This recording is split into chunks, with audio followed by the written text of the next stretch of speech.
Assalamualaikum warahmatullahi wabarakatuh. Perkenalkan, kami dari kelompok 4 yang beranggotakan ada Anissa Khairul Nida, Arlianti, Putri Rahmatika, Nadia Melenia, Wulanur Hidayati, dan Muhammad Alfis Ariski. Di sini kami akan menyampaikan mengenai laporan hasil observasi program pembelajaran individual di sekolah luar biasa Negeri 2 Martapura. Di sini kami juga punya kuis, dan peraturan untuk kuisnya nanti akan disampaikan saat perkuliahan berlangsung. Assalamualaikum warahmatullahi wabarakatuh. Perkenalkan, nama saya Putri Rahmatika dengan NIM 1910-1272-2009. Di sini saya akan menjelaskan yang pertama mengenai profil SLBN 2 Martapura. Nama sekolah SLB Negeri 2 Martapura, NPSN 303000386, tipe sekolah Pusat Sumber, alamat sekolah Mentari 4 nomor 25 Martapura, alamat email slbn2martapura@gmail.com, status sekolah negeri, nilai akreditasi sekolah A. Luas lahannya 3000 meter kubik. Ukuran panjang dan lebarnya 50 x 60, jumlah rombel ada 48, jumlah ruang kelas SDLB ada 31, jumlah ruang kelas SMPLB ada 9, jumlah ruang kelas SMALB ada 8, jumlah ruang keterampilan ada 2, jumlah toilet atau WC ada 6, NPWP sekolah 00.592.364. Baiklah, selanjutnya saya akan menjelaskan mengenai kurikulum yang diterapkan di SLB. Pada SLB Negeri 2 Martapura, kurikulum yang diterapkan di sekolah tersebut adalah kurikulum 2013, yang dimana kurikulum tersebut dimodifikasi berdasarkan hambatan-hambatan peserta didik atau siswa. Baiklah, selanjutnya saya akan menjelaskan mengenai gambaran kondisi anak berkebutuhan khusus di kelas. Gambaran kondisi anak berkebutuhan khusus yang ada di kelas 4 Tunagrahita pada SLB Negeri 2 Martapura, yaitu di dalam kelas anak-anak kelas 4 dan kelas 3 itu bergabung dalam satu kelas. Nah, untuk anak kelas 4 itu berjumlah 8 orang. Pada SLB Negeri 2 Martapura kelas 4, kondisi anak itu tidak terlihat begitu memiliki perbedaan dalam hambatannya. Walaupun tentunya pada setiap anak pasti memiliki hambatan dan kebutuhan yang berbeda-beda.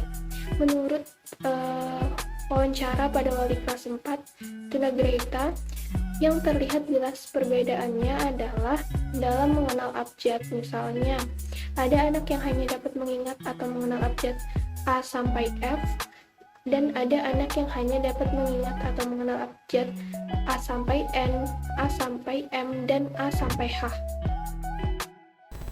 Baik, di sini saya ingin melanjutkan penjelasan mengenai silabus modifikasi pada sekolah.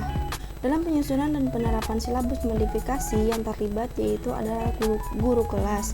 Karena guru kelaslah yang tahu kondisi bagaimana di dalam kelas tersebut. Berdasarkan paparan wali kelas di sekolah, silabus modifikasi di sana tidak dibuat sejak pandemi hingga sekarang, disebabkan partisipasi kehadiran peserta didik tidak maksimal, sehingga pembelajaran yang kurang kondusif. Selanjutnya akan dijelaskan oleh teman saya. Terima kasih.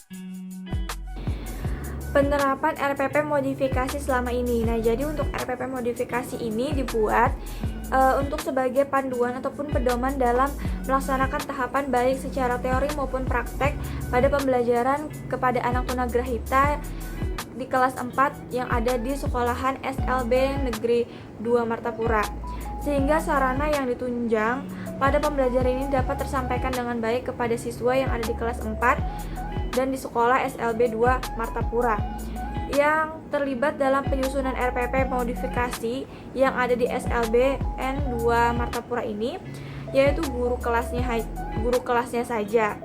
Kendala dalam perencanaan dan pelaksanaan RPP modifikasi ini menurut wali kelasnya, kelas 4 ini tidak ada kendala yang signifikan dalam penerapan dan perencanaannya. Langkah-langkah penyusunan RPP modifikasi di SLBN 2 Martapura ini yaitu berdasarkan wawancara yang telah kami peroleh dari kepala sekolah, yaitu menggunakan RPP yang sudah diperoleh dari pemerintah. Kemudian guru kelas itu memodifikasi sesuai dengan kebutuhan dan pembelajaran yang ada di kelas. Baiklah, untuk yang selanjutnya itu mengenai penerapan PPI selama ini. Nah, menurut guru kelas 4 di SLB 2 Martapura, beliau menjelaskan bahwasanya PPI itu adalah program pembelajaran berdasarkan kebutuhan peserta didik atau siswa, yang dimana bertujuan untuk mempermudah dalam proses pembelajaran dan mencapai kompetensi dasar sesuai yang diharapkan. Nah, pada program pembelajaran individual ini memiliki peran penting dalam pembelajaran dan dalam rangka mencapai tujuan pembelajaran yang diharapkan sesuai dengan kondisi keadaan anak saat di dalam kelas. Nah, di sekolah tersebut untuk PPI sendiri dalam bentuk fisiknya memang tidak ada, karena pada sekolah tersebut guru langsung ke penerapannya tanpa adanya penyusunan PPI terlebih dahulu. Mungkin untuk yang selanjutnya akan dijelaskan oleh teman saya.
Selanjutnya adalah kesimpulan. Kurikulum yang diterapkan di sekolah SLBN 2 Martapura adalah kurikulum 2013, yang dimana kurikulum tersebut dimodifikasi berdasarkan hambatan-hambatan peserta didik. Salah satu kondisi anak berkebutuhan khusus yang ada di SLBN 2 tersebut adalah tunagrahita. Pada kelas 3 dan 4 bergabung menjadi satu kelas. Siswa tunagrahita di kelas 4 tersebut terdapat 8 siswa. Berdasarkan paparan guru di sekolah, silabus modifikasi di sana telah dibuat sejak pandemi hingga sekarang. Disebabkan partisipasi kehadiran peserta didik tidak maksimal sehingga pembelajaran kurang kondusif. Sedangkan untuk RPP modifikasi secara teori maupun praktek pada pembelajaran kepada anak tunagrahita kelas 4 yang ada di SLBN 2 Martapura, sehingga sasaran yang ditujukan pada pembelajaran ini dapat tersampaikan dengan baik kepada siswa kelas 4 yang ada di SLBN 2 Martapura.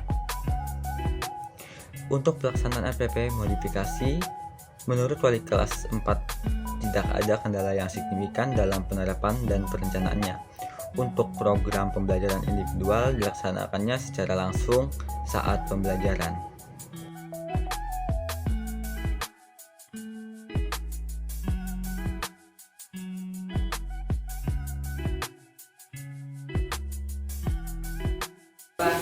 Agar hidup rukun. Nah, coba tulis dulu yang ini tadi, yang 3 baris kemarin. Semalam sampai mana nih nulisnya?